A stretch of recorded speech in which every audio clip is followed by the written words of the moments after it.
अस्सलामुअलैकुम friends and welcome to my channel doctor online.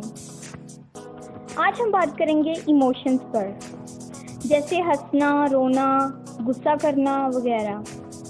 और क्या आप जानते हैं कि ये इमोशंस हमारी सेहत पर क्या असरात डाल सकते हैं और क्या इनसे हमारी सेहत ठीक हो सकती है या ख़राब हो सकती है, या ये इमोशंस हमारे जिस्म में क्या क्या चेंजेस ला सकते हैं। लेकिन ये सब चीज़ें बताने से पहले अगर आप मेरे चैनल पे नए हैं तो मेरे चैनल को सब्सक्राइब कर लें, बेल आइकन को दबाएं, वीडियोस को अपने दोस्तों के साथ शेयर करें। चलें जी, चलते हैं अपनी वीडियो की तरफ। सबसे पहला नंबर है हमारा सबसे बड़ा इमोशन यानी लव। अब आपके सबके दिमाग में आ रहा होगा ये टीन एज वाला लव नहीं है, यानी लड़का और लड़की का लव प्यार यानी अफेक्शन, शफकत। इसकी मिसाल मैं ऐसे दूंगी कि जब हम छोटे होते हैं या कोई भी बच्चा जब छोटा होता है तो सबसे ज़्यादा उसको अफेक्शंस की ज़रूरत होती है। तो ये अफेक्शंस हमें मिलती हैं अपनी माँ से। अब मैं आपको लेके जाने वाली हूँ आपके पास्ट में, यानी आपके बचपन में। सोचिए ज़रा, जब आप छोटे थे तब हम बहुत रोते थे। ये रोना हो सकता है दूध की वजह से हो, या फिर वैसे ही जब बच्चे बहुत ज़्यादा रोते हैं तो हमें चुप कब आती है, जब हमें माँ की गोद मिलती है। अब आप सोच रहे होंगे कि डॉक्टर साहिबा ज़्यादा ही इमोशनल हो रही हैं। ये हकीकत है, हम में से कुछ लोग ऐसे दुखी होते हैं कि उनको सिर्फ प्यार के दो बोल ही चाहिए होते हैं। मेरे अपने कैरियर की मिसाल है कि जब हम अच्छे लहजे में पेशेंट से डील करते हैं तो हमारे अल्फाज ही शिफा बन जाते हैं। अब मुझे लग रहा है कि हम ज़्यादा इमोशनल हो रहे हैं। चलें जी, आते हैं जी हमारे मेन टॉपिक पे, साइंस की तरफ। अकॉर्डिंग टू रिसर्च, बस आप ये समझ लें कि ये जो हमारा इमोशन है ये हर चीज़ को मीठा कर देता है, तो जाहिर है हमारी लाइफ पे इसके पॉजिटिव इफेक्ट ही पड़ेंगे। Number 2, anger.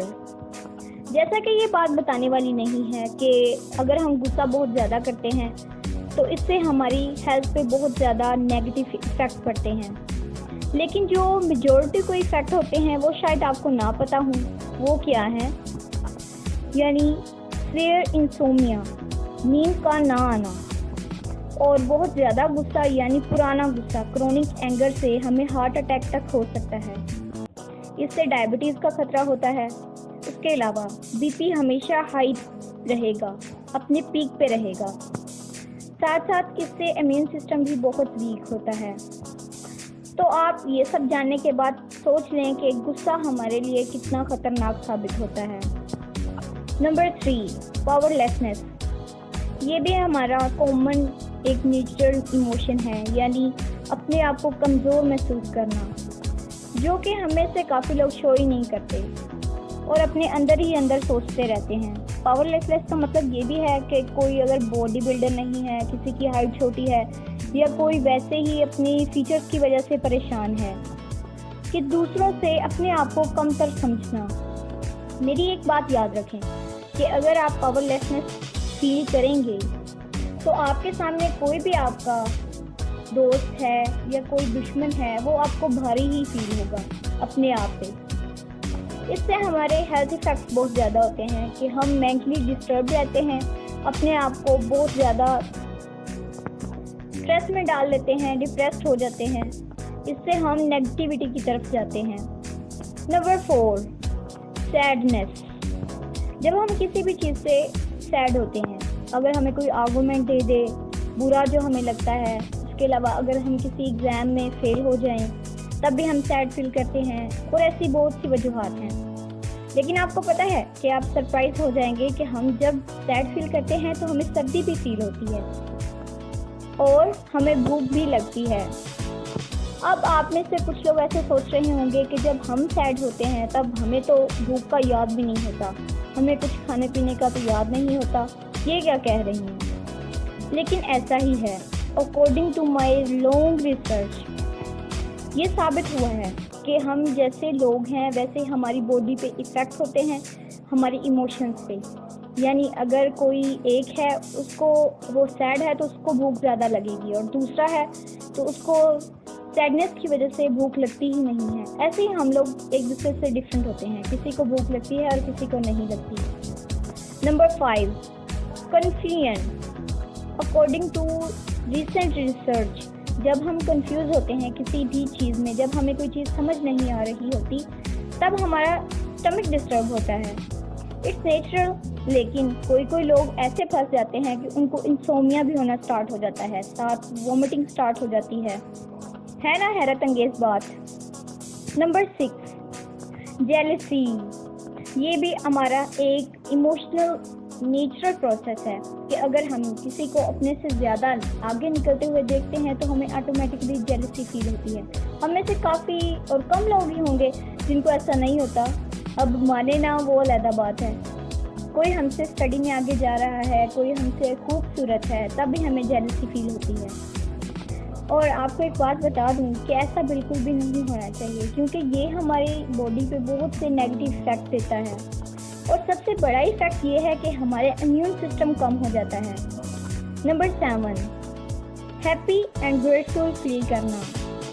हम ग्रेटफुल कब फील करते हैं? जब हमें कोई गिफ्ट देता है या हमें कोई अच्छी बात कहता है अपनी पर्सनैलिटी के बारे में, तब हम ग्रेटफुल फील करते हैं, यानी अगले बंदे का शुक्रगुजार होना।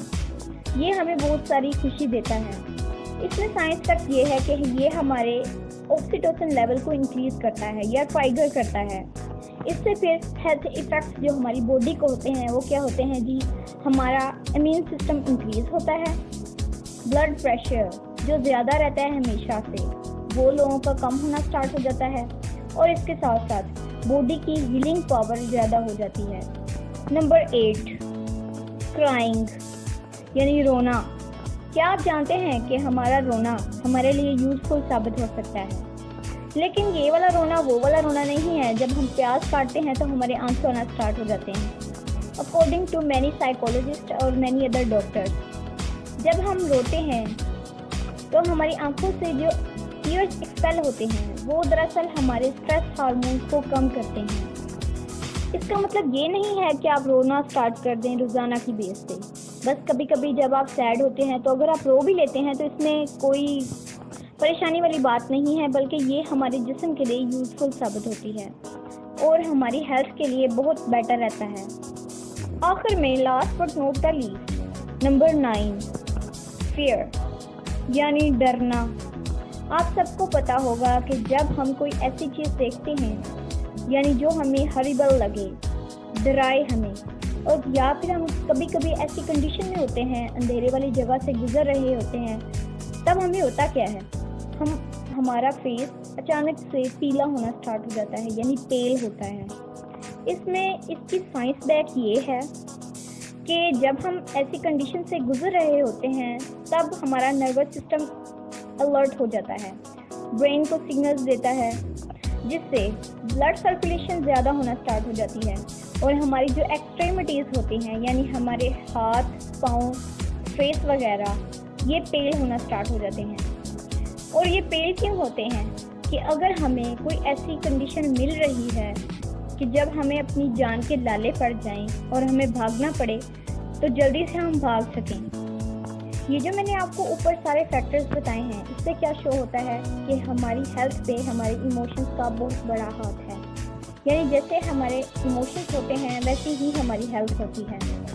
तो मेरी आपको ये एडवाइस है, यानी फ्लो लाइक अ रिवर। मैंने एक ये क्वाइट पढ़ी थी कि जैसे आपको हालात मिले आप वैसे ही ढल जाएं। ये सारे फैक्टर्स जाहिर है हर इंसान के साथ होते हैं। आपका एक्सपीरियंस कैसा रहा मुझे कमेंट्स में ज़रूर बताइएगा। उम्मीद करती हूँ कि ये वीडियो बहुत यूज़फुल रहेगी और इंफॉर्मेटिव रहेगी आप सब लोगों के लिए। मुझे सपोर्ट करने के लिए मेरे चैनल को सब्सक्राइब कर लें, बेल आइकन को दबाएं ताकि आपको न्यू वीडियोस के नोटिफिकेशन मिलते रहें। साथ साथ वीडियोस को अपने दोस्तों के साथ शेयर करना ना भूलेगा। मिलते हैं अपनी नेक्स्ट वीडियो में। अपना और अपने घर वालों का ख्याल रखें ड्यू टू कोरोना क्राइसिस। तब तक के लिए अल्लाह हाफिज़।